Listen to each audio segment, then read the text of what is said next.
નમસ્કાર, આપ જોઈ રહ્યા છો રફતાર ન્યૂઝ બુલેટિન. રફતાર ન્યૂઝ બુલેટિનમાં આપનું હાર્દિક સ્વાગત છે. જોઈએ આજના મહત્વના સમાચાર. વિશ્વવિખ્યાત અમૂલ ડેરીમાં બાયોગેસ પ્લાન્ટમાં દુર્ઘટના. બાયોગેસ પ્લાન્ટની લાઇનમાં બલૂનમાં થયો બ્લાસ્ટ. ગેસ બલૂનમાં બ્લાસ્ટ થતા કામદારો અને અધિકારીઓ સહિત કેટલાક લોકો થયા ઇજાગ્રસ્ત. તમામ ઇજાગ્રસ્તોને સારવાર અર્થે હોસ્પિટલમાં ખસેડવામાં આવ્યા. તો આવો જોઈએ આ એક રિપોર્ટ.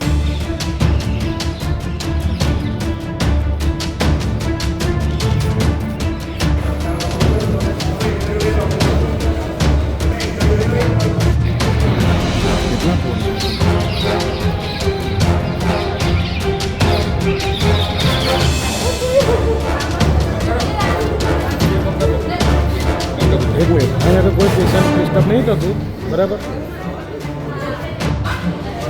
કાકા વચ્ચેના